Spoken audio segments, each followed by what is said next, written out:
Buenas tardes con todos. Vamos a iniciar nuestra clase de teoría de campos electromagnéticos, grupo 02T. Hoy es martes 21 de septiembre del 2021. Por favor, el estudiante John Tincopa, levante su micro, por favor, y me confirma si ya está en pantalla la primera práctica calificada del ciclo anterior. ¿Qué tal, profesor? Buenas tardes. Y sí está en pantalla la primera práctica. Ya, muchas gracias. Mire, hace un par de horas yo les he compartido en el grupo WhatsApp esta práctica. Y así habíamos quedado, ¿no? En lo posible, una de estas prácticas por semana les voy a compartir. Para que ustedes vayan revisándolas. Estas son las prácticas. Esta, por ejemplo, es del 2021A. La vez pasada les entregué del 2020B, me parece. Vean qué tipo de problemas se ha tomado, porque similar se les va a tomar a ustedes en el presente ciclo. Bien. Les he compartido esta práctica para explicarles este problema, el problema número 1. ¿De acuerdo? Voy a leer el problema número 1 y lo pasamos a explicar la resolución. La pregunta dice: la densidad de carga volumétrica de una distribución en el espacio libre está dada por, y aquí me dan justamente el valor de la densidad de carga volumétrica.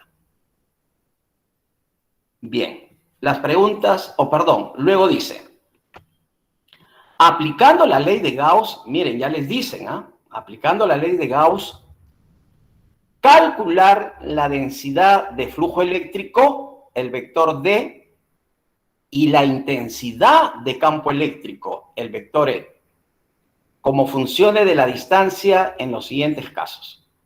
¿Ya? Entonces, nuevamente, me están dando como dato la densidad de carga volumétrica de una cierta distribución. Y me piden el vector D y el vector E, pero aplicando la ley de Gauss. En tres casos, miren. Primero, para puntos menores que 1 metro. Luego, para puntos mayores que 1 metro, pero menores que 2 metros. A continuación, para puntos mayores que 2 metros. Y, por último, hacer la gráfica de la magnitud de la densidad de flujo eléctrico en función de la distancia ρ. Bien. Esa es la pregunta que se tomó. Bueno, en ese caso, miren, en total todo este problema vale 10 puntos. Acá 2 puntos, la pregunta A, luego 3, van 5, 3, la pregunta C, van 8, y la gráfica que piden al final, 2 puntos, 10 en total. Listo. Acá hay algunos detalles que seguramente ya los vieron. Miren, les hablan de una distribución, pero no les mencionan qué tipo de distribución es. Bueno, está en el espacio, ¿no? Porque me dan la densidad de carga volumétrica. Pero no le dicen exactamente qué tipo de distribución es. Ese es, digamos, el primer problema que hay. Segundo problema para algunos. Miren, les dan la densidad de carga volumétrica, pero les dicen que la densidad de carga volumétrica vale 12 ρ, ¿sí? Ahí está, 12 ρ, para ρ de 1 a 2 metros. Es decir, en ese intervalo para el radio de 1 a 2 metros, sí hay densidad de carga, mejor dicho, sí hay cargas en esa región. Pero miren esta otra condición. La densidad de carga volumétrica es 0 para las demás condiciones, ¿no? En las demás condiciones, la densidad de carga volumétrica es 0. ¿Qué cosa debo entender? que en el resto de regiones no hay cargas. Si no hay cargas, no puede haber densidad de carga, en este caso volumétrica. Lógico, pues. Solamente habrá una densidad de carga siempre y cuando haya cargas. Bien, si eso logramos entenderlo, la resolución es rápida. Acá les voy a mostrar, por favor, John, me dice si ya está la resolución en pantalla. Sí se visualiza, profesor. Ya, muchas gracias. Miren, lo primero que tienen que hacer, porque además eso les dicen en las preguntas. Por ejemplo, acá dice, miren, desde la pregunta A, para calificar esta pregunta, el estudiante debe hacer obligatoriamente el dibujo respectivo. Eso siempre van a encontrar en las preguntas de los exámenes.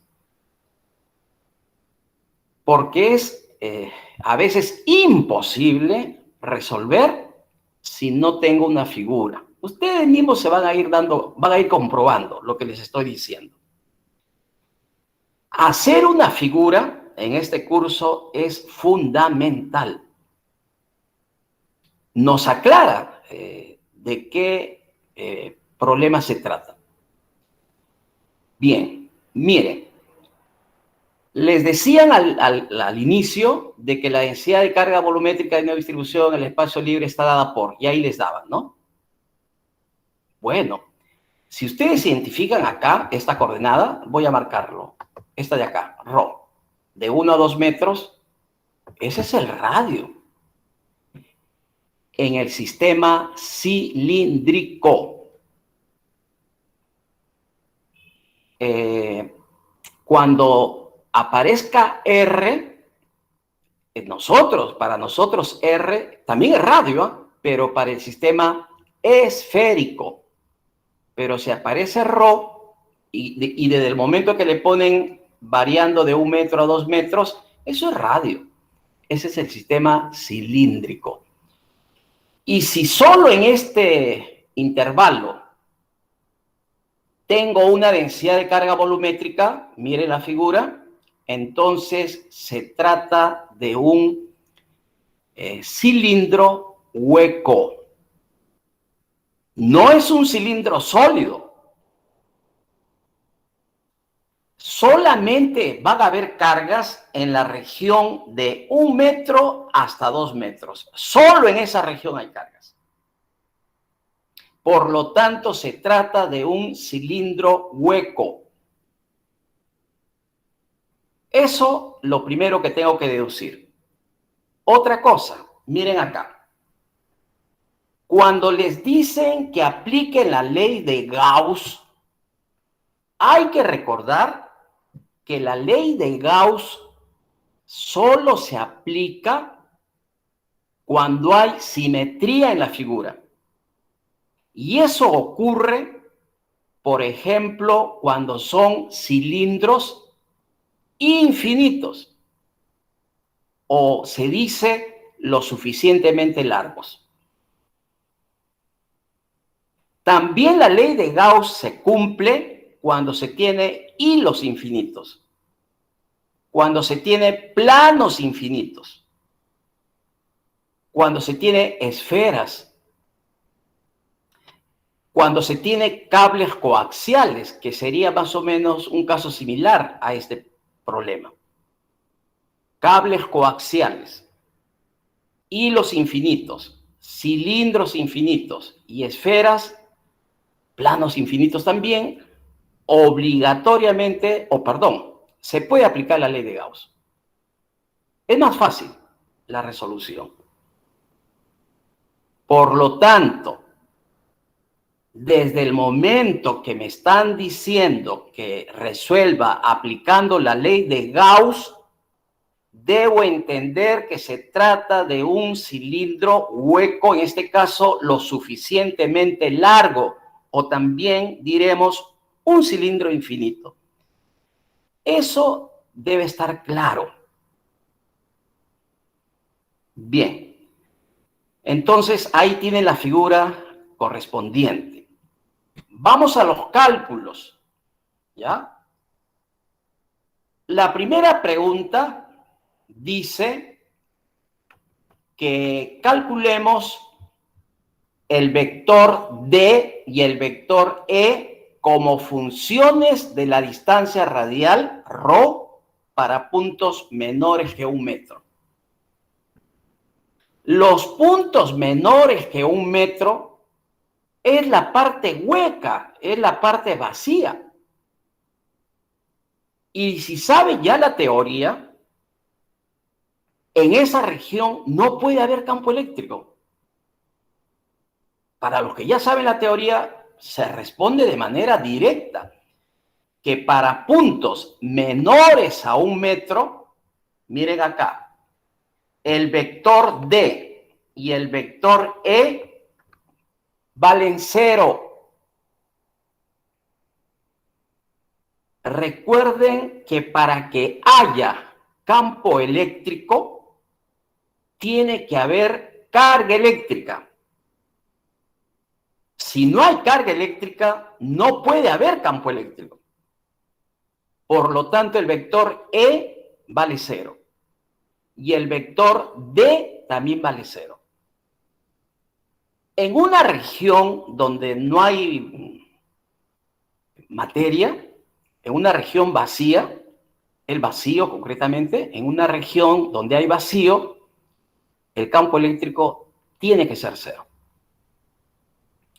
Para demostrarlo, miren, puedo aplicar la ley de Gauss. Aquí está la ley de Gauss.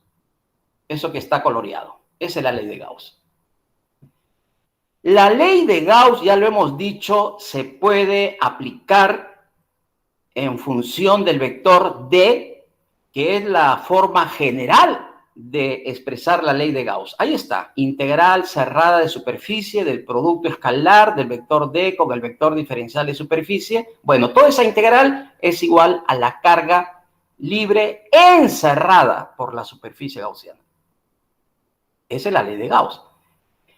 También se puede escribir en función del vector E.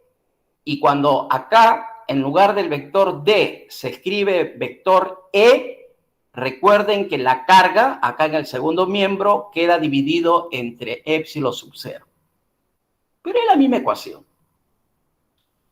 Y para poder desarrollar esa ecuación de la ley de Gauss, yo necesito saber cuánto es la carga encerrada por la superficie gaussiana.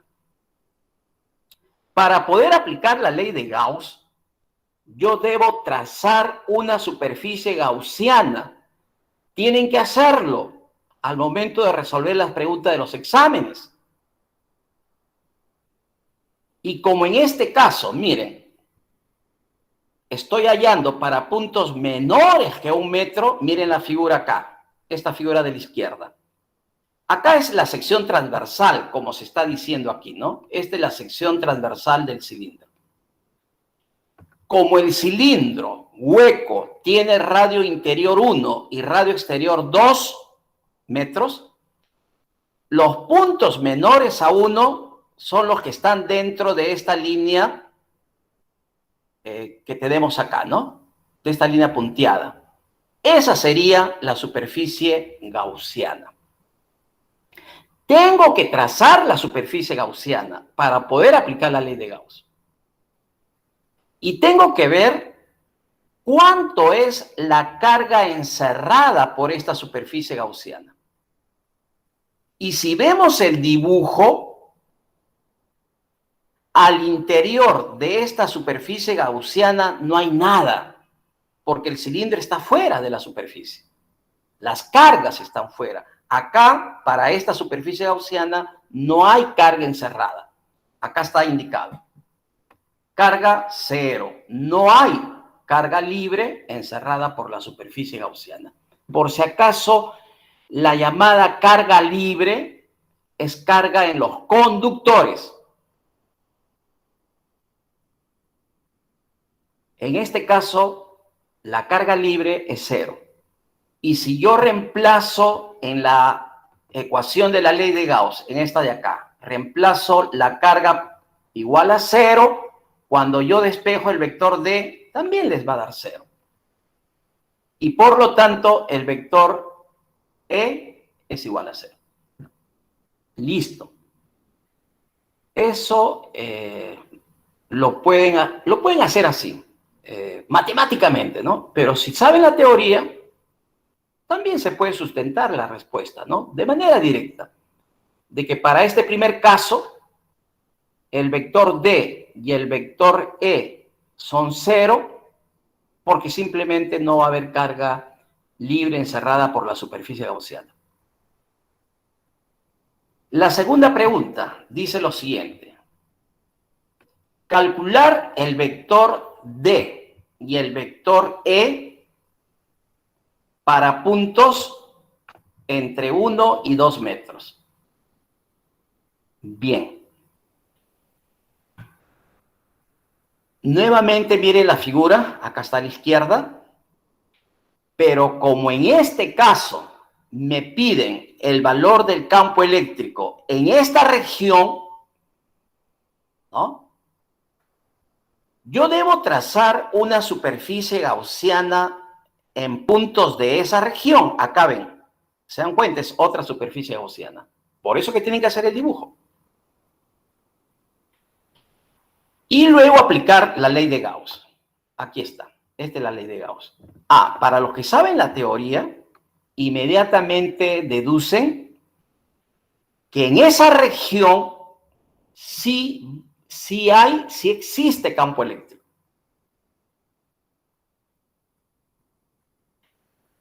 Todo este espacio, miren, todo este espacio, lo que estoy acá indicando, se divide en 3 zonas, como se habrán percatado. La primera es la que está aquí, para puntos menores que 1 metro. Esa sería la primera región. La segunda región es entre estos dos conductores, interno y externo. Esa es la segunda región. Y la tercera región es para puntos exteriores. ¿Sí? Clarísimo está ahí. Si ya sabemos la teoría, entonces es fácil entender que aquí en esta segunda región sí hay campo eléctrico. Porque cuando yo analizo la carga encerrada por la superficie gaussiana, aquí sí hay carga encerrada por la superficie gaussiana. Una parte de ese cilindro, pero sí hay carga encerrada. Bueno, ¿cómo calculo? En principio, esta integral cerrada es conocidísima. Esta de aquí, para el caso de un cilindro. Cuando se calcula esa integral cerrada, va a quedar, un ratito, miren, va a quedar la magnitud del vector D por la superficie del cilindro que corresponde a la superficie gaussiana. Miren acá la figura de arriba, esta de aquí. Como eso está en el espacio, la superficie gaussiana en este caso es este cilindro que está con línea punteada, cuya longitud le hemos llamado L. Las superficies gaussianas generalmente son cilindros, son esferas y en algunos casos pueden tener otra forma, un rectángulo de repente. Bueno, esto que ven aquí es la superficie gaussiana. Y cuando se hace la integración, la superficie que corresponde a este cilindro con línea punteada sería su longitud de esta circunferencia, 2πr, por, en este caso, el largo, L. Eso ya lo sabe. Entonces, ¿qué es lo que tendrían que recordar? Para hacerlo rápido, ¿no? Que si yo desarrollo esta integral cerrada de superficie de este producto escalar y mi superficie gaussiana es un cilindro, va a quedar el producto de la magnitud de D por la superficie del cilindro. 2πr por L. La longitud de la circunferencia por la longitud. 2pi, ¿cómo dije? Está bien, pues, ¿no? La longitud de esta circunferencia por esta longitud del cilindro. Ahí está. 2πr por L. En el segundo miembro hallo la carga. Y para hallar la carga, ya hemos explicado la semana pasada varios problemas. En el caso de un volumen, la carga es igual a la integral de la densidad de carga volumétrica por el diferencial de volumen. Por eso que acá, miren, aparece la densidad de carga volumétrica, 12ρ. 12ρ, eso está acá, pues, ¿no? Para esta región, miren, acá está. Para esta región de 1 a 2, la densidad de carga volumétrica, perdón, vale 12ρ. Ahí está. Eso lo he reemplazado, 12ρ. Acá está, 12ρ. Y lo multiplico por el diferencial de volumen. Cuando el sistema es cilíndrico, el diferencial de volumen es radio por diferencial de radio, por diferencial de ángulo, por diferencial de altura. Mejor dicho, ρ, diferencial de phi por diferencial de z. Además, esto está en las tablas. Lo que queda es desarrollar la integral. Listo, esta es la respuesta. Ya, eso es integración. Pero como D es un vector, entonces el vector D tendrá que ser igual, este vector D tendrá que ser igual a su módulo o magnitud por su vector unitario. Y para saber cuál es su vector unitario o vector dirección, tienen que hacer el dibujo. Porque si no, ¿cómo van a saber la dirección de ese vector? ¿Y qué se sabe? Cuando la carga encerrada es positiva, y eso se ve del dato, por favor, miren. Desde el momento que me dicen que la densidad de carga volumétrica es 12ρ, ya se sobreentiende que es positiva. Porque si no, nos dijeran menos 12. Entonces, como la carga encerrada es positiva, el vector D está saliendo de la carga.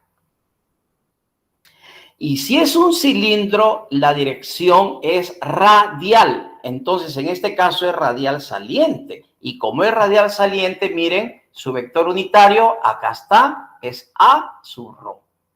Por eso que tienen que hacer el dibujo. Para hallar el vector E, eso ya es más fácil. Recuerden que el vector E, que exactamente se llama intensidad de campo eléctrico, el vector E es igual al vector D entre épsilon. Entonces, a este resultado anterior lo divido entre épsilon. Acá está. Pero en este caso tiene que ser épsilon sub 0. Bien, ya tengo ahí las respuestas para este segundo caso. Ya tengo entonces calculado el vector D y el vector E para esta región, de 1 a 2 metros. Tercera pregunta. Calcular el vector D y el vector E para puntos mayores que 2 metros.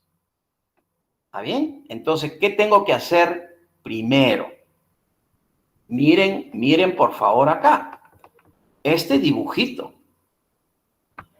Si no hay dibujo, y eso está ahí, ya les he compartido la práctica, ahí se señala de que la pregunta solo se calificará si es que el estudiante ha hecho la figura correspondiente. Por favor, tienen que hacer las figuras. Como en este caso vamos a analizar para puntos mayores que 2 metros, miren, la superficie gaussiana tiene que estar acá en la parte exterior, fuera ya del cilindro. Ahí está el dibujo. Ahora, la carga encerrada por esta superficie gaussiana sería toda la carga del cilindro hueco, a diferencia del problema anterior, que es una parte nada más. Aquí, para este caso, la carga encerrada sería toda la carga del cilindro. Para la resolución se procede en forma similar al caso anterior, muy similar. Lo único que va a variar es este cálculo de la carga del segundo miembro, que es una integral, pues, ¿no? Ahí cambian los límites de estas integrales. Es una integral de volumen, ¿eh? Lo que pasa es que se puede expresar como una integral triple. Aquí yo no he puesto los límites de las integrales para que ustedes lo hagan. Lo único que cambia en este caso son los límites, porque si ustedes comparan el cálculo anterior con este cálculo, miren, alguien diría son iguales. No son iguales, son similares, por si acaso. Aquí faltan los límites de las integrales. Y miren ahora el resultado. ¿Ya? Tienen que evaluar la integral. Es otro. Acá en el caso anterior era 4 sobre ρ por ρ al cubo menos 1. Miren ahora, 28 sobre ρ. Es otro resultado. Pero como yo quiero hallar el vector D, ya saben que el vector D es igual a su módulo por su vector unitario. En este caso, a sub ρ. Ese sería el vector D. Acá está dibujado. Es un vector radial saliente, ¿no? Por eso que acá es positivo. Para el vector campo eléctrico, para el vector E, a este resultado del vector D lo dividen entre épsilon. ¿Se dan cuenta? 28 entre ρ y aquí por épsilon. Ya está. Su dirección es la misma. Ya tengo entonces ahí los tres resultados. Y miren, son diferentes. Para la primera región, para puntos menores que 1 metro, ¿sí? Para puntos menores que 1 metro, no hay campo eléctrico. Para puntos de 1 metro a 2 metros, aquí, miren, el campo eléctrico tiene esta ecuación. Miren, acá es una cúbica. ¿De acuerdo? Y para puntos mayores que 2 metros, el vector campo, miren, este resultado. Ojo, aquí está variando en forma inversa a la coordenada ρ. Listo. Con esos resultados, ahora hay que hacer la gráfica que nos piden. Ya les había comentado también la semana anterior. En casi todas las preguntas de los exámenes se les va a pedir construir o hacer una gráfica. En este caso les piden de la magnitud del vector D en función de ρ, que es el radio, ¿sí? Listo. A ver, por favor, levanta tu micro un ratito, John. Sí, profesor.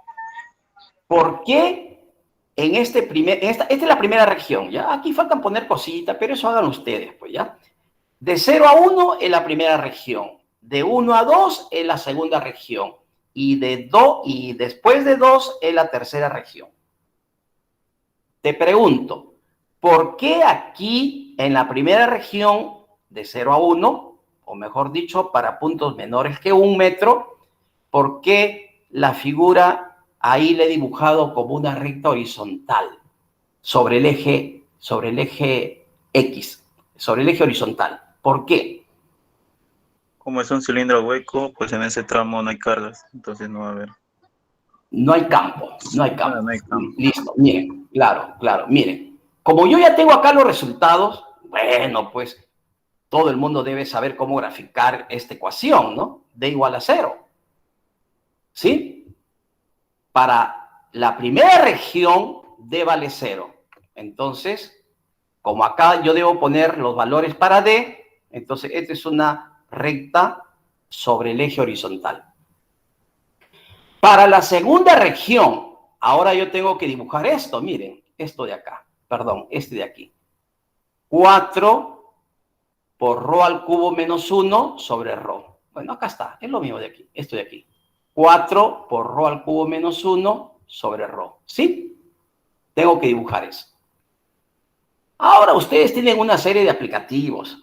Pueden utilizar el GeoGebra, pueden utilizar cualquier otro software o pueden hacerlo de la forma tradicional, pues, ¿no? Con una simple calculadora. Ir determinando pares ordenados y luego unir los puntos. Bien, como acá es una ecuación, perdón, acá es una cúbica, entonces la figura va a salir más o menos de esta forma, ¿ya? Ahí está, esta sería. Y para el tercer tramo, yo tengo que dibujar 28 sobre rho, ¿sí? 28 sobre rho. Como en este caso es una función inversa, la gráfica, miren, es esta curva. Ya todo el mundo sabe, ¿no? Cuando rho tiende al infinito, el valor de D será 0. Por supuesto, pues, ¿no? Porque si estamos lejos, el efecto del campo ya no se siente. Entonces, para puntos lejanos, D es 0. Ahí está la figura. ¿Y por qué acá me da 14? A ver, por favor, ¿por qué acá he puesto 14, John? Sí, dígame, profesor. Te preguntaba por qué en esta figura yo he puesto 14, aquí en D. Porque es cuando el valor toma en la frontera. Entonces es el máximo. ¿Y cuál es la frontera? En este caso sería cuando rho vale 2. Claro, claro, claro. Cuando rho vale 2, aquí lo reemplazan 28 entre rho. 28 entre rho, facilísimo, pues, ¿no? Entonces, esto sale 14. Porque acá les pueden hacer varias preguntas, a partir de esa figura. Les pueden decir, miren, porque ya se ha tomado, les pueden preguntar, ¿cuál es el valor máximo del campo eléctrico? Y diga en qué lugar ocurre. Listo. Eso se obtiene de la figura, de la gráfica, pero también se obtiene de las ecuaciones. Al final, lo que interesa es hacer las gráficas, porque de las gráficas ya ustedes pueden deducir todo lo que quieran. Ahí ya la ven la gráfica y la interpretan. De ahí ustedes pueden decir cómo está variando el campo eléctrico en cada una de las regiones. Eso es lo interesante de hacer esas gráficas. Bien, entonces ya les expliqué esta primera pregunta del ciclo pasado. Bien, ahora sí, por favor, John, un ratito. A ver, un momentito. Me confirma si acá está en pantalla los problemas resueltos. Sí, sí está en pantalla. Ya, muchas gracias. Bien, voy a terminar de explicar los problemas de esta separata. ¿Ya? Faltaban, me parece, 3 problemas para ya terminar con esta separata. Voy a empezar con me parece, el último problema, que solamente es para repasar en realidad. A ver, John, un ratito, lee esta pregunta, ahí, la que está en pantalla, la número 9, léelo. Está bien. Un dipolo se localiza a lo largo del eje X, como se muestra en la figura. Si la magnitud o módulo del momento dipolar es P igual a Q por A, calcule potencial eléctrico phi si el campo eléctrico vector E en el punto P, el cual está alejado del dipolo, donde el radio es más grande que A, mayor a. Dar la respuesta en función de P y en coordenadas esféricas. Ya, gracias. Una pregunta, John. Sí, dígame. ¿Qué cosa es un dipolo? Un dipolo eléctrico en este caso. ¿Ya? Ahí está la figurita. Esa figurita se llama dipolo eléctrico. Es un dipolo eléctrico. La pregunta es, ¿qué cosa entiendes tú por dipolo eléctrico? Bueno, por dipolo eléctrico voy a entender que va a haber dos cargas que tengan el mismo módulo pero diferente signo. Ya, ya, ya. A ver, escuchen. Un dipolo eléctrico, decimos, ¿no?, que es un sistema formado por dos cargas puntuales, dos cargas relativamente pequeñas. ¿Ya? Un dipolo es un sistema formado por dos cargas puntuales de la misma magnitud, de signo contrario, ¿no?, y separados una distancia lo suficientemente grande respecto a los radios de esas cargas. Por eso que salen cargas puntuales. Entonces, un dipolo eléctrico está formado por dos cargas puntuales del mismo valor, de la misma magnitud, pero con signos contrarios y que están separadas a una cierta distancia. Ese es un dipolo eléctrico. ¿Ya?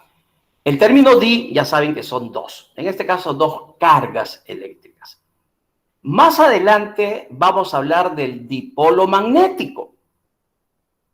Entonces, hay que tener bien claro qué cosa es un dipolo eléctrico y luego poder diferenciarlo de un dipolo magnético. La pregunta que nos hacen en este caso es, miren, calcular el potencial eléctrico y el campo eléctrico, el vector E, en este punto P, debido a este dipolo. ¿De acuerdo? Tengo un dipolo y me piden cuánto es el potencial eléctrico y cuánto es el campo eléctrico a una cierta distancia del dipolo. Esa es la pregunta. Bien. Para resolver esta pregunta, el método más sencillo, este es un caso conocido, ¿eh?, solo que estamos recordando. El método más sencillo es aplicando el principio de superposición. Hay que aplicar el principio de superposición, que dice que el total es igual a la suma de las partes. En resumen, ¿no? Eso es lo que dice el principio de superposición. Este principio de superposición se aplica a n cantidad de casos. Por ejemplo, el principio de superposición se aplica en los circuitos eléctricos para hallar la corriente total. Se aplica en mecánica también para hallar la fuerza total.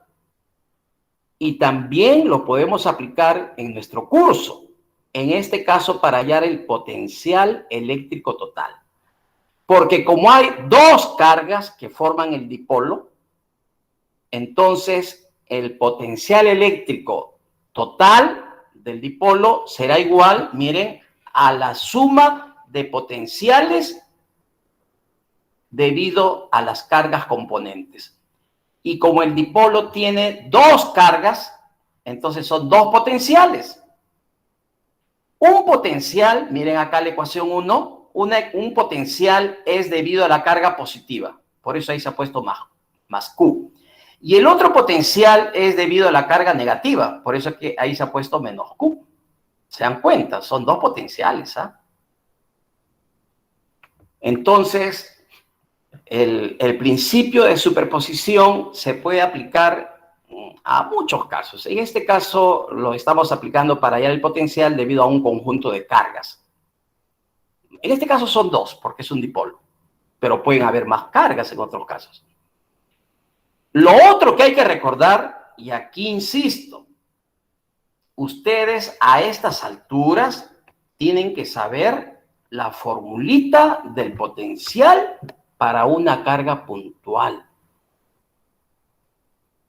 Y la fórmula para hallar el potencial eléctrico debido a una carga puntual nos enseñan en el colegio. Acá lo voy a poner nuevamente. Por favor, John, levanta tu micro. A ver, Sí, me dices si ya está en pantalla un PPT. sí, la PPT de la fórmula básica. Correcto. Mira acá. Acá dice potencial eléctrico. ¿Cómo lo leerías la formulita del potencial? A ver, léelo.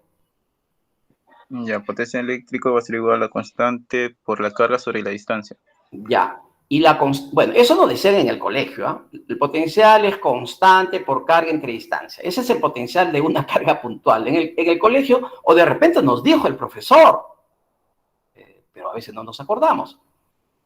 El asunto que nos decían, ¿usted quiere el potencial? Esta es la fórmula. Constante por carga entre distancia. Ahora, te pregunto, ¿esta constante a qué es igual? Esta 1 sobre constante acá. 4. Ya, la constante es 1 sobre 4 pi por la permitividad del espacio. Así es, así es. Gracias, John. Así es. Por lo tanto, el potencial finalmente sería 1 sobre 4 pi epsilon sub 0 por carga entre distancia. Esa es la fórmula del potencial de una carga puntual. Es esta de aquí, miren. Un ratito. Vamos a regresar a la separata. Acá está, ¿ven? Potencial a que es igual. 1 sobre 4 pi epsilon carga sobre distancia. Lo que pasa es que en este caso la distancia lo representamos con la letra R. Es la misma fórmula. Pero eso tengo que recordarlo.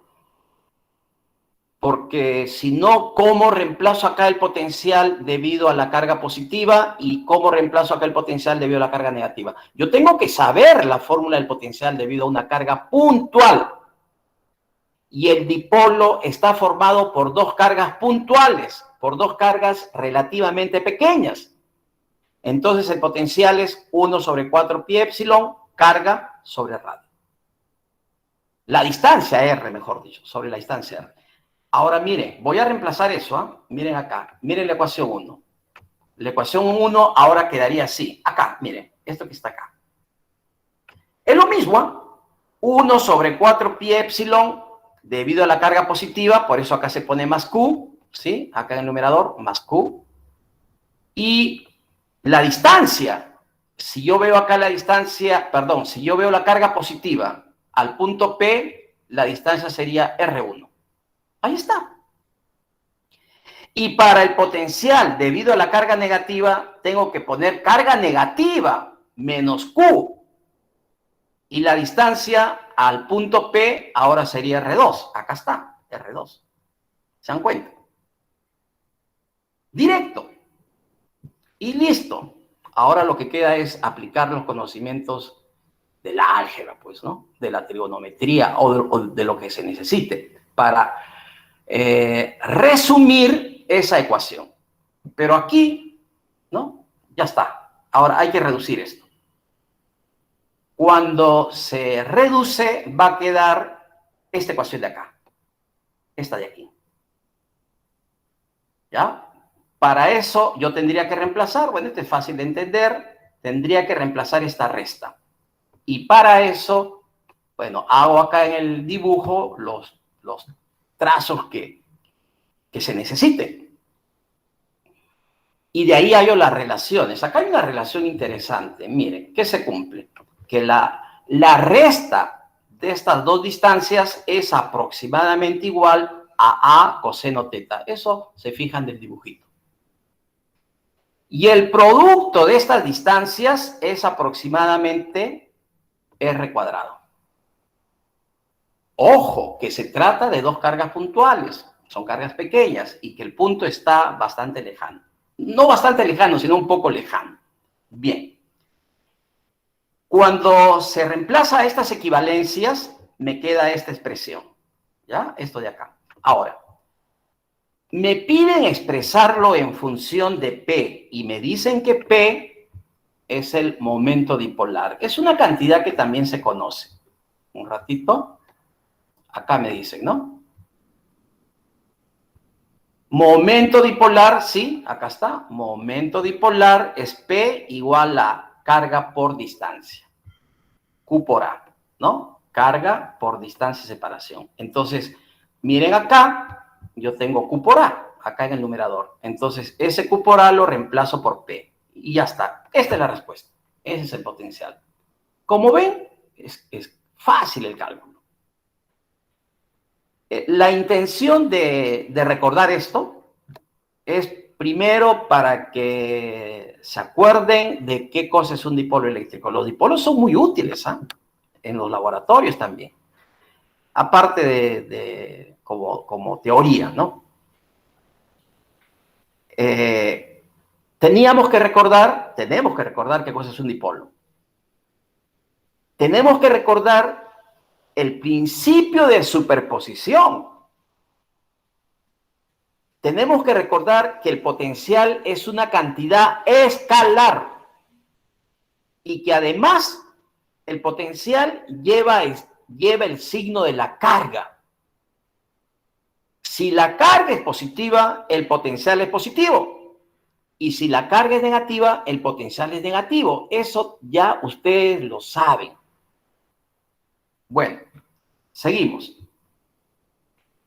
También nos piden calcular la intensidad del campo eléctrico. ¿Sí? Calcular la intensidad del campo eléctrico. Mejor dicho, el vector E.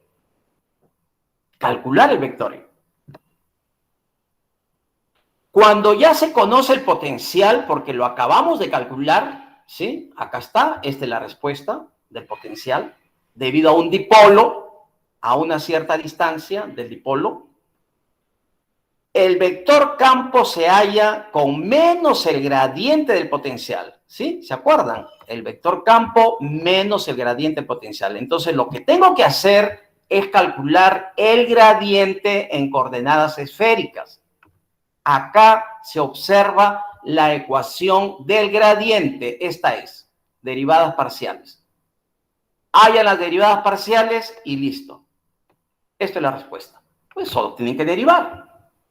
Primero tienen que derivar respecto a R. Después tienen que derivar el potencial respecto a teta. Y por último, derivar el potencial respecto a phi. Este es el resultado. Y como les piden expresarlo en función de P, que es momento dipolar, a Q por A lo reemplazan por P. Y esto sería el resultado. Ahora, lo interesante es, acá me parece, en este grupo, hay un estudiante, o un estudiante, creo, que estaba interesada en representar estos campos eléctricos utilizando MATLAB. Acá tiene un caso. A ver, este resultado, este vector campo eléctrico, en este caso, simularlo utilizando MATLAB. ¿Ya? Por favor, el estudiante, si me está escuchando, hágalo y eso tiene una calificación especial. Bien. Entonces, ya tengo ahí la respuesta que nos piden. ¿Ya? Listo. A ver. Levanta tu micro un minutito, por favor, John. Sí, profesor. Ya. Lee esta pregunta 8, por favor, ¿ya? Esta faltaba y luego vemos el problema. Falta un problema y terminamos este tema. A ver, lee el problema 8. Entendido. El triángulo rectángulo en el vértice P en el origen de base B y altura A tiene una densidad uniforme de carga superficial omega. Sigma, Disculpe. Sí, me confundí. Sigma. Determine el potencial eléctrico en el vértice P. Ya, listo. Gracias, por favor. Cierra tu micro. Si ustedes se dan la molestia de revisar los exámenes de estas universidades norteamericanas, pues que están en el top de las universidades a nivel mundial, van a encontrar este problema ahí propuesto en uno de los exámenes. Esos archivos están disponibles, ¿ah? Están en inglés, pero están disponibles para cualquier persona. Bueno, esto se tomó. Dice, el triángulo rectángulo con el vértice P en el origen de base B y altura A tiene una densidad uniforme sigma. Determinar el potencial eléctrico en el vértice P. Listo. En resumen, Se trata de una placa triangular. La vez anterior habíamos resuelto el caso de una placa rectangular. Eso no interesa. Puede tener cualquier forma la placa. Ahora se trata de una placa triangular. Y como les dicen que su densidad uniforme de carga superficial es sigma, debo entender que es positiva, porque si no me dijeran menos sigma. Entonces, en resumen, es una carga eléctrica. O si quieren decirlo, es una placa cargada positivamente. Es una placa triangular cargada positivamente. O es una carga positiva. Y si yo tengo una carga, entonces esa carga crea un campo eléctrico a su alrededor. Y en ese lugar, hay en los diversos puntos de ese lugar, de ese campo, hay un potencial eléctrico. También hay una energía electrostática. En este caso me piden calcular el potencial debido a esa placa triangular, pero el potencial eléctrico en el punto P. Acá ustedes ven, en el vértice P. Hallar el potencial en ese punto. Para resolver un problema de electrostática, ya hemos dicho, hay varios métodos. Más o menos son de métodos conocidos, 10 métodos aproximadamente, los conocidos. En este caso, hay que descartar aplicar Gauss, por ejemplo. No es correcto aplicar Gauss. Ya hemos dicho que Gauss es para láminas infinitas, planos infinitos, pues, ¿no? Planos infinitos, cilindros infinitos, hilos infinitos, esferas y cilindros infinitos. Bueno, acá no puedo aplicar Gauss. En este caso, se recomienda, por ejemplo, el método de integración directa. Es decir, miren acá, la formulita del potencial, esta de acá, ¿sí? Potencial 1 sobre 4 pi épsilon integral, acá es diferencial de carga sobre distancia. Bueno, eso debe estar, a ver, un minuto, levanta tu micro, John, por favor. Sí, profesor. Ya, a ver, vamos a buscar esa formulita. Creo que es esta diapositiva. Un ratito que cargue. Ya. Sí, es esta de acá. Ah, no, ese es campo. Un ratito. Ya, voy a ponerlo en pantalla completa. A ver, ojalá que cargue rápido. Ya. A ver, un momento. Ya, ahí está. Miren. Esa es la formulita del potencial. Utilizando integración directa. Y ese método de integración directa se puede aplicar para cualquier tipo de carga, sino que en algunos casos el cálculo es rápido, en otros es un poco más complicado, pero para cualquier tipo de carga el potencial por integración directa lo hallo. 1 sobre 4 pi épsilon. ¿Se dan cuenta? Integral del diferencial de carga sobre la distancia, porque ese módulo es una distancia. Lo que pasa que esa es una distancia que resulta de la resta de los vectores posición, que es la fórmula general para el potencial. El diferencial de carga lo reemplazan dependiendo el tipo de carga. Puede ser lambda por diferencial de longitud, puede ser sigma por diferencial de área o puede ser rho por diferencial de volumen. Eso depende del tipo de carga que tiene. Pero el método de integración directa se puede aplicar en este caso. Voy a regresar ya a la separata. Un momento. Entonces, miren, acá estábamos. ¿Se dan cuenta? Acá tengo esta ecuación. Esta es integración directa. Lo que está arriba es diferencial de carga, sino que ya se reemplazó. Y lo que está en el denominador es la distancia. Bueno, se ha puesto así porque es la forma más conocida. Miren, Pero aplicando esa ecuación, también hay varias formas de hacerlo. Miren, acá la que hemos elegido es la siguiente. Bueno, acá dice, este problema se puede resolver de varias formas, por supuesto. La resolución que presentamos a continuación es a partir del análisis del potencial eléctrico debido a una franja vertical. Bueno, se ha resuelto de esa forma. Pero también yo puedo resolver con la misma o con una fórmula similar, ¿no? Eligiendo otro elemento diferencial, otra forma de elemento diferencial, con el rectángulo más conocido, ¿no? En este caso es la franja vertical. Bueno, eso depende de cada uno. Ustedes decidan cómo resolverlo. Lo que hemos hecho acá es, primero, asumir un hilo, que es el elemento diferencial en forma de franja vertical. Si yo calculo el potencial eléctrico debido a un hilo de un cierto tamaño, entonces yo puedo calcular después el potencial eléctrico debido a todo ese triángulo. Porque nosotros sabemos que la sumatoria de estos elementos diferenciales que tienen esta forma, la sumatoria de todos ellos, me va a dar el triángulo.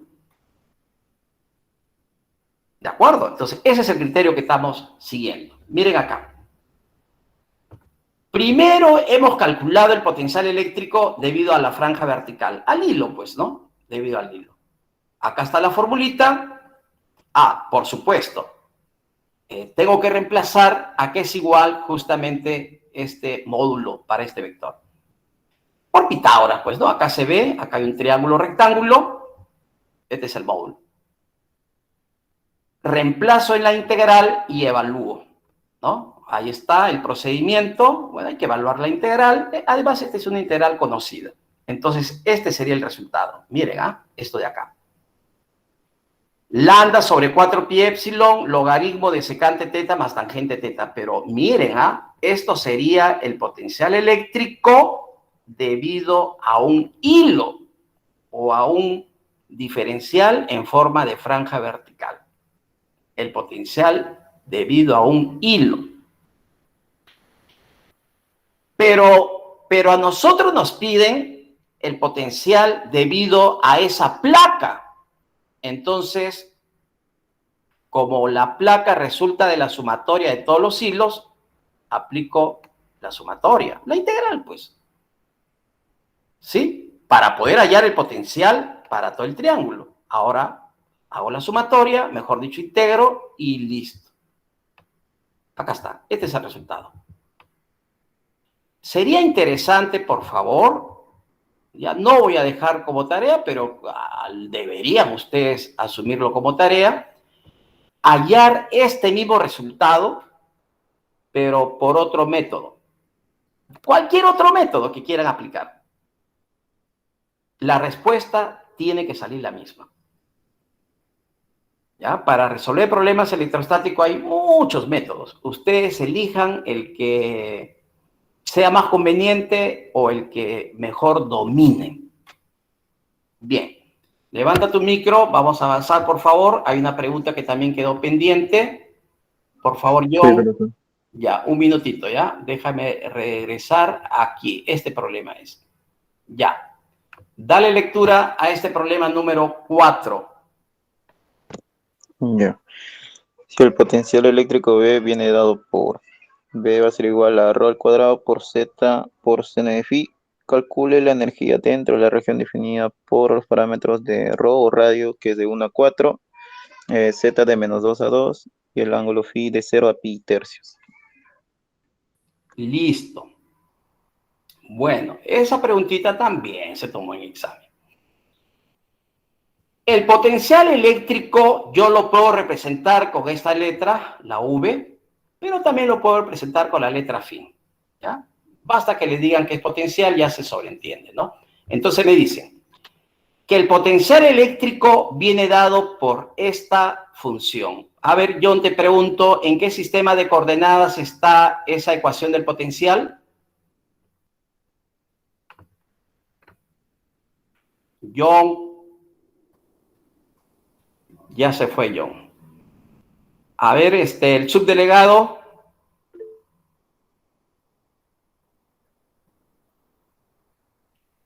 Levante su micro el subdelegado.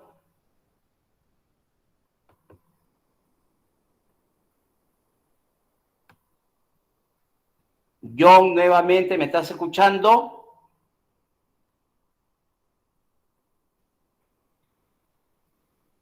A ver, cualquiera, por favor, que levante su micro, quiero saber si se me escucha. Sí, profesor, es coordenadas cilíndricas. Ya, gracias, Rimachi. John se fue a dormir y el subdelegado no vino. Ya, seguimos. Profesor, disculpe, sí estoy presente, lo que pasa es que mi internet es defectuoso. Ya, gracias. A ver, continuamos. A ver, decíamos lo siguiente, acá, regresamos. Me están dando la función potencial. Si a mí me dicen que la función potencial en este caso está representado por la letra V, es ρ cuadrado por z por el seno de phi, eso es sistema cilíndrico. Eso es lo primero que tengo que ver ahí del dato. Mire la pregunta, calcular la energía dentro de la región definida por ρ de 1 metro a 4 metros, z de menos 2 metros a 2 metros y phi de 0 a pi tercios. Sería interesante que primero se haga la figura respectiva para este problema. Como les hablan de un volumen, porque es un volumen, ahí están sus parámetros, cuya coordenada ρ va de 1 a 4, la coordenada z de menos 2 a 2 y la coordenada phi de 0 a pi tercios, eso, si lo dibujan, es una porción de cilindro. Y de cilindro hueco, es una porción de cilindro, que sería más o menos similar, miren acá la figura, similar a esto. Sería similar. Es una porción. Ahí también es una porción de cilindro. Para nuestro caso, miren, el radio, vamos a retroceder acá, de 1 a 4, ¿sí? Z de menos 2 a 2, quiere decir que es una porción de cilindro de altura 4 metros, porque la coordenada Z va de menos 2 hasta 2, la altura es 4 metros. Pero miren ahora acá, la coordenada phi, de 0 a pi tercios, de 0 a 60 grados, ¿no? Entonces sería un poco, regresando acá, más pequeña que esta porción de acá, porque esta porción es para 90 grados, ¿no? Pero es una porción de cilindro, en resumen. Ya está. La pregunta que nos hacen acá es calcular la energía que está almacenada en esa región. Como nos piden energía, se refiere a la energía electrostática, porque ya ustedes saben que hay diferentes tipos de energía. En este caso, la energía a la cual se refieren es la energía asociada al campo eléctrico, y esa se llama energía electrostática. Cuando se tiene una carga eléctrica, se crea un campo eléctrico, y en ese campo eléctrico va a haber un potencial, va a haber una energía almacenada, el cuerpo tendrá una cierta capacidad o capacitancia, etc. ¿De acuerdo? Para calcular la energía electrostática, a ver, por favor, si está John, levante su micro. Sí, profesor, aquí estoy. Ya. Sí, tuve un percance, disculpe. No te preocupes. Mira, quiero que me digas, un ratito, sí, acá creo que es. Ahí está la lámina sobre energía electrostática. Sí, está en la pregunta 6-7.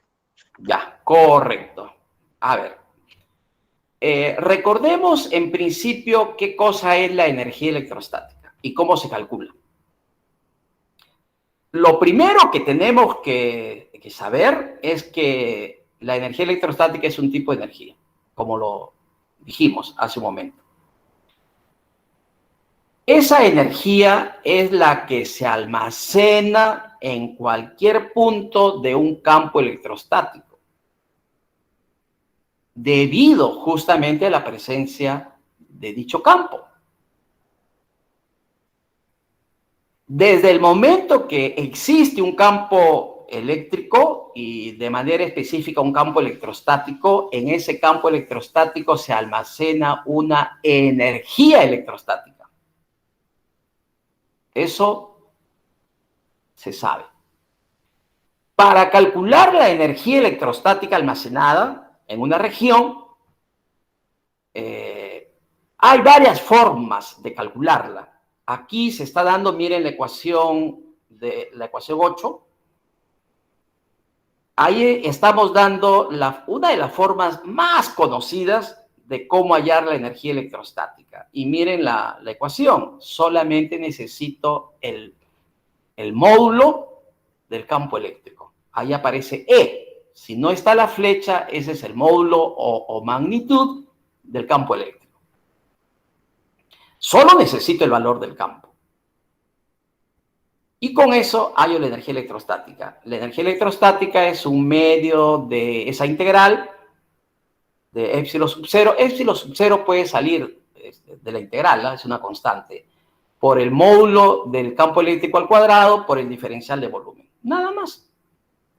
Con esa ecuación yo puedo calcular la energía electrostática. Además, recuerden que esta energía también lo puedo calcular mediante el trabajo que se realiza para transportar una carga hasta esa región, ¿no? Y se hace todo un proceso de integración y queda finalmente dicha ecuación. Bien, vamos a utilizar eso, ¿ya? Regresemos, por favor, a ver nuevamente, John. Vamos a regresar a la separata con los problemas. A ver, un minutito, por favor. ¿Estamos nuevamente en la separata? Sí, en la pregunta 4. Ya, listo. Entonces, miren. Acá está la ecuación. Es esta misma. Esta que está con un número 2. Esa es la ecuación que acabo de mostrar. Sino que en este caso se está representando la energía electrostática con la letra U. También se acostumbra a representarlo así. Un medio, el épsilon sub 0, lo hemos sacado del integral porque es una constante, pues. Y dentro de la integral me queda el módulo del campo eléctrico al cuadrado por el diferencial de volumen. Por lo tanto, yo necesito el módulo del campo eléctrico. El diferencial de volumen sale de las tablas. Para el caso del sistema cilíndrico, acá está la formulita del diferencial de volumen, ¿no? Rho, diferencial de phi, diferencial de z. Ese es el diferencial de volumen en el sistema cilíndrico. ¿De acuerdo? Porque se trata de una porción de cilindro. Ahora, faltaría hallar el módulo del campo eléctrico. ¿Qué tengo que hacer? Miren, primero hallar el campo eléctrico. ¿Y por qué utilizo esa relación? El vector E es igual a menos el gradiente del potencial. Menos el gradiente del potencial. Estamos utilizando esa ecuación porque me están dando como dato el potencial. Si yo tengo el potencial, el vector campo sale directo a través del gradiente. Entonces, calculo el gradiente, ya saben que son derivadas parciales, calculo el gradiente, le pongo menos y tengo el vector campo. Acá está. Este es el vector campo, ¿ya? Esto que está acá con número 1. Hay que comprobarlo, ¿ya? Para eso solamente hay que hallar derivadas parciales del potencial respecto a rho, respecto a phi, respecto a z. Derivar nada más. Bueno, ya tengo ahí el vector campo. Pero en la ecuación 2, acá está, para hallar la energía electrostática, yo necesito el módulo del vector campo. Para hallar el módulo del vector campo, conocido el vector, ya es fácil, pues. Ese solamente ya es puro álgebra. Concretamente en este caso se aplica, me parece, Pitágoras, ¿no? Para el caso del espacio. Hallan el módulo. Pues si tienen un vector, hallar su módulo es sencillo, ¿no? Raíz cuadrada de la suma de los cuadrados de las componentes. Entonces, acá está, hay que verificar este resultado. Integran, ya saben que esa integral de volumen se puede expresar como una integral triple. Cuidado acá con los límites de las integrales. Como es una integral triple, por favor, acá están los límites, pues, ¿no? Rho de 1 a 4 metros, ¿sí? Z de menos 2 a 2 y phi de 0 a pi tercio. Ahí están los límites. Entonces, por favor, aquí coloca los límites respectivos, evalúa la integral y finalmente tienen el resultado. Acá está. Hay que verificar. Cuando es energía electrostática, su unidad en el sistema internacional es el Joule. El Joule. Esa es la unidad de la energía. Lo que pasa es que acá queda, miren, 10 a la menos 9. Entonces, para no estar poniendo ese exponente 10 a la menos 9, pueden utilizar el prefijo nano, porque nano es justamente 10 a la menos 9. Entonces, al final la respuesta, acá está, 6.61 nanojoule. ¿Ya? Esto sería la energía electrostática. Bueno, entonces ahí tenemos un problema donde nos piden la energía electrostática. Hay que aprender también a calcular la energía electrostática. Además de calcular el campo eléctrico, el vector campo eléctrico, la densidad de flujo eléctrico, el potencial, y si se calcula el potencial, puedo calcular la diferencia de potencial, ¿de acuerdo? Entonces, solamente aquí faltaría calcular la capacitancia, en el caso que se trate de un capacitor, o lo que llaman condensador. La capacitancia también se puede hallar, y les van a pedir en algunos problemas hallar la capacitancia. Hallar la carga almacenada también. ¿Se dan cuenta? Entonces yo puedo, a partir de un problema planteado, puedo hacer 5, 6, 7, 8 o más preguntas. ¿Ya? Así que ya se ha tomado además preguntas de ese tipo y puede volver a tomarse. Bien. A ver, por favor, nuevamente, John. Sí, profesor. Ya, a ver. Estamos nuevamente en el PPT. Sí, sí, estamos en la PPT. Listo, gracias. Bien. Tarea para el día de mañana. Igual, se presenta en el horario de 6 a 9 de la noche, de 6 a 9. Bueno, todos los que desean presentar la tarea, por supuesto.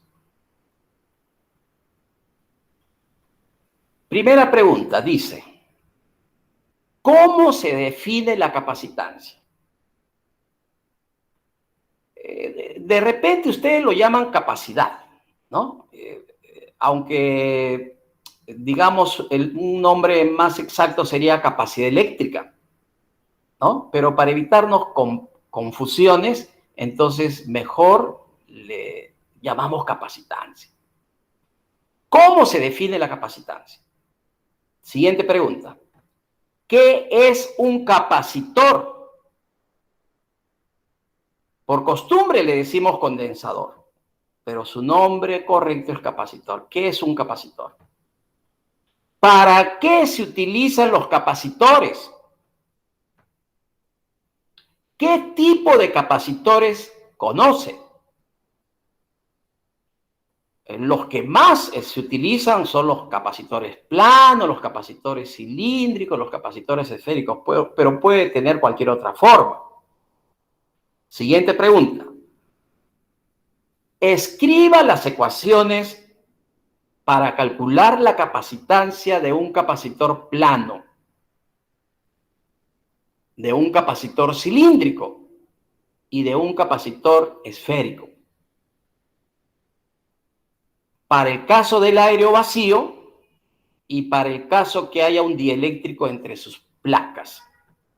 Porque se pueden dar cualquiera de esos dos casos, ¿no? Que no haya ningún medio material entre las placas del capacitor, eso sería un capacitor en vacío. Y el otro caso, que haya un dieléctrico, haya un medio material entre sus placas. Esos son los llamados capacitores con dieléctricos. Y sería interesante que nos expliquen por qué se utilizan los dieléctricos. ¿Por qué no se utiliza otro tipo de material en un capacitor? Siguiente pregunta. Escriba la ecuación para calcular la energía electrostática almacenada por un capacitor. Ya hemos dicho de que donde hay carga eléctrica existe un campo eléctrico y se almacena energía electrostática. Por lo tanto, un capacitor almacena energía y yo puedo calcular la energía almacenada por un capacitor y lo puedo calcular de manera directa. Ya las ecuaciones se conocen. Bueno, hay que tenerlas a la mano. Eso es lo que pretendemos con esa tarea. A ver, por favor, John, levanta tu micro. Ya, listo. Mira, para responder esas preguntas, no se hagan tanto problema. Acá está las separatas. A ver, un ratito. Acá es lo mismo, acá. Voy a abrir, por favor, la separata de teoría. Ya, un ratito que cargue. Ya me confirma si ya está en pantalla el capítulo 2. Sí está en pantalla. Ya, gracias.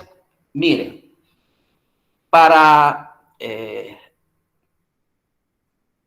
que hagan la tarea y me la envíen al lapicero, por favor. Es suficiente que revisen esta separata. Pueden consultar cualquier libro, cualquier libro de preferencia de campos electromagnéticos. Bien. Acá en esta separata, vamos a avanzar un poco. Esto ya se ha visto. Un momentito. Avancemos un poco. Ya, acá, por ejemplo, está en energía electrostática, lo que hemos estado explicando. Acá, miren, en esta página. Ahí está explicado qué cosa es la capacitancia y qué cosas son los capacitores.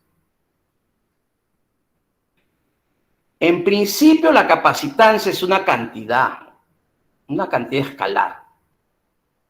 El potencial también es una cantidad escalar. Y ahí está la definición de la capacitancia. Hay que acostumbrarse, por favor, a llamarle capacitancia, ¿ya? No tanto capacidad, sino capacitancia. Bueno, los capacitores también son fundamentales para nosotros.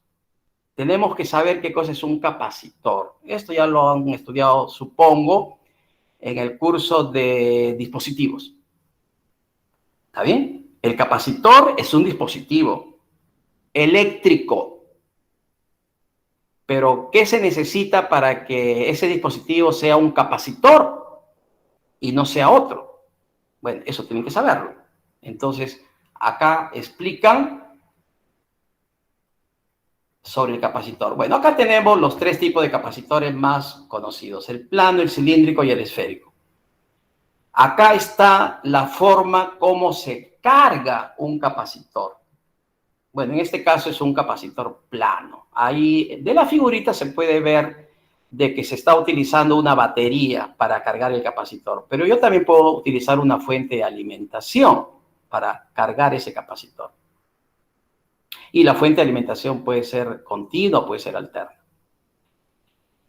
En resumen, un capacitor es un dispositivo que me permite almacenar cargas.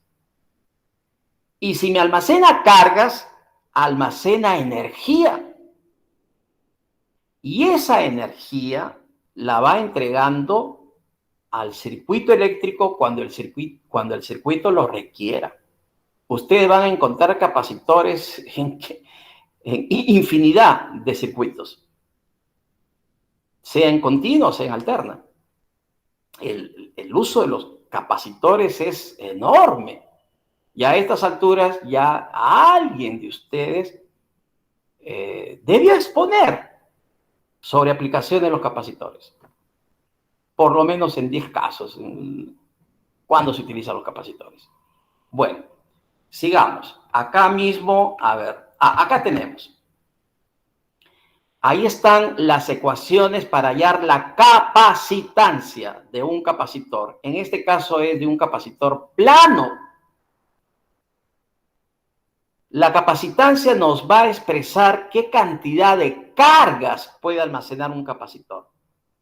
Por supuesto que su unidad es el faradio, pero como el faradio es una unidad demasiado grande, generalmente se utilizan los microfaradios, los picofaradios.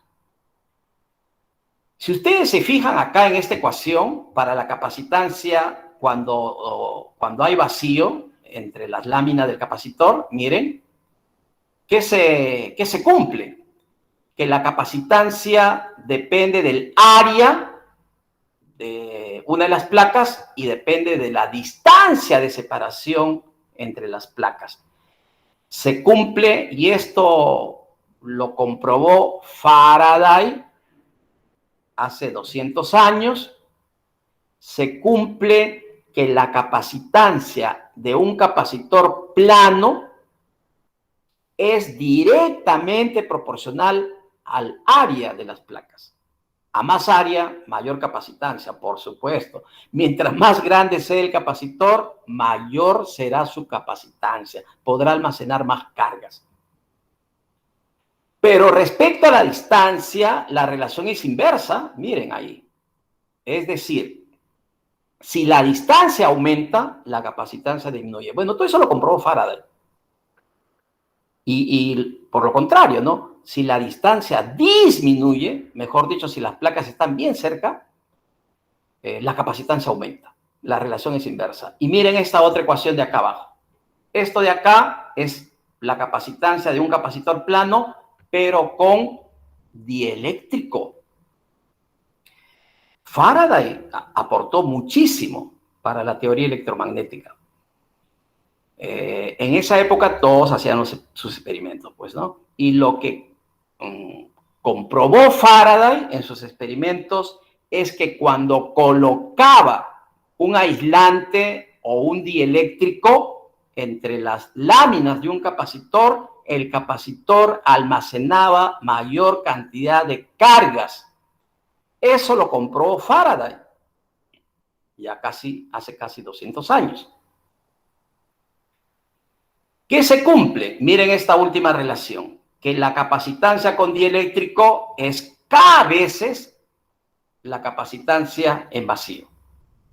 Es decir, si yo utilizo un dieléctrico cuya constante es, digamos, 10, por decir un número, porque ese es un número.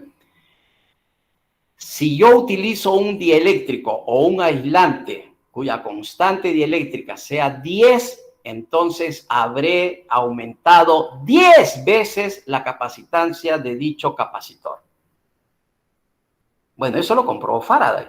Mientras mejor aislante se tenga, mayor será la capacitancia que almacena el capacitor.